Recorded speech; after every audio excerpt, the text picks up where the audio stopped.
Hello everyone and welcome to my channel. And today I'll be reading Re Ex-Listener by me. So let's get into it. Really worried about you a lot. It was difficult to be in a relationship with him. But somehow you were able to get past your differences. And you managed to be in a relationship. But that was just one step down this long alley. Or journey. But to him, it just seemed like a dark place, with light at the very end. And he wasn't sure that two of you would make it, with the darkness surrounding you, and the dangers as well. He had left Muzan long ago, and tried to become a demon who does not hurt people any longer, for your sake. He would do anything for your sake. That's how sacrificing he was. He loved you. And once he realized that someone loved him back, that you loved him enough to put yourself in danger for his sake, that's all he needed, to want to give you everything you could ever have in the world. He would give you his heart if he could, but he wasn't sure he had it anymore. Well, regardless of that, there were many things he still had, and that was his heart that cared for you. He has not seen his physical heart, nor does he want to. But he knows he cares for you and loves you, and he has enough of a mind to make sense of when you're happy and when you're not. And what you can see lately clearly tells him that you're not doing very well, that there's something going on, something you've been trying to hide from him, something that's not very good at all. And it worries him, deeply so, whatever you could be going through, whatever you've been having, that he's just not been able to help you with. And that's why he's so desperate to help. Because if there's any chance that something bad could happen to you, he wants to be by your side, to help you through it, to make sure you're okay.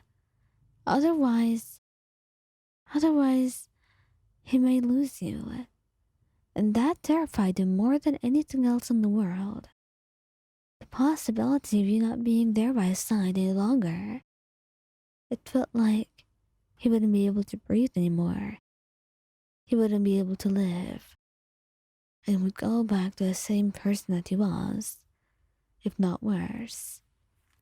And that's why, seeing as you were disappearing on him often, going to your room and locking the door, telling him you just needed some alone time, and not going out with him, or talking with him much, with that blank, tired look on your face, he was worried sick. And a lot of the time he tried to learn that boundaries were important. That was something you had told him back when he seemed much happier, and he had respected it. Your boundaries and your needs and your wants. He respected it all.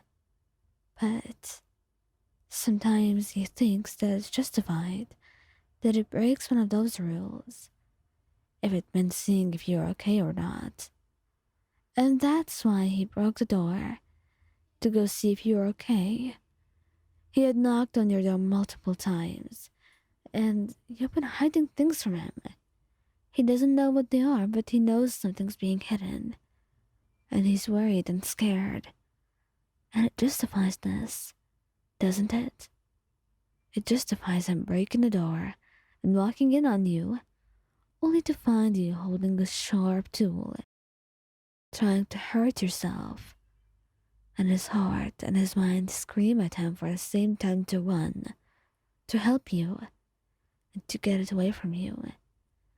The tool is removed from your hand in an instant, and his eyes are wide, his hands trembling as he looks at you.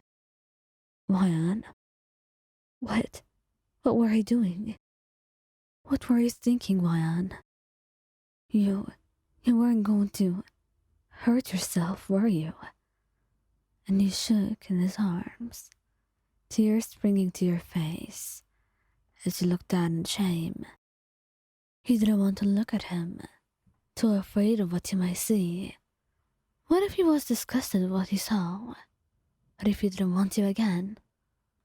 What if he hated you? Too many questions went on in your head. Too many for you to answer. And a lot of possibilities for you to be scared of. But in the end, Rui did the unexpected and grabbed your cheeks with his hands, gently tilting them up so you're looking at him, and he wiped away the tears that had rolled down your cheeks. Ryan, I love you. You know that, right? I love you, and nothing in the world could make me stop loving you. So why would you do that? Did I mess up? Is it me? Rui, it's not. It's not like that. It's not about you at all. And Rui frowned, not really understanding, but he brought you even closer, wrapping his arms around you tightly and holding you close to his chest. Well, Ryan, I know I may not be enough for you sometimes. Perhaps you say that's not the reason. But if I were able to help you, then I'm quite sure things could be better. So if you will let me, I will listen to you. I will help you. I don't want you to push me away. That's the last thing I want. So don't do that to me, Ryan. I love you. Please know that I love you. He whispered, and looking at him for a while, he knew that you loved him too. He knew that you were scared, terrified of what you may see in his face.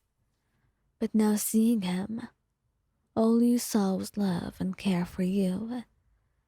And you felt yourself sob, wrapping your arms around him tightly and collapsing into his arms.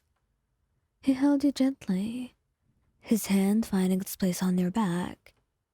As he patted you awkwardly and gently, he was clueless on what to do, on what the cause may be for this, why your brain might be telling you to do this. But either way, he knew that he will stay with you till the very end, and nothing in the entire world, no matter what you do or say, could ever change that. He will love you and give you his love, just as you had always given him yours.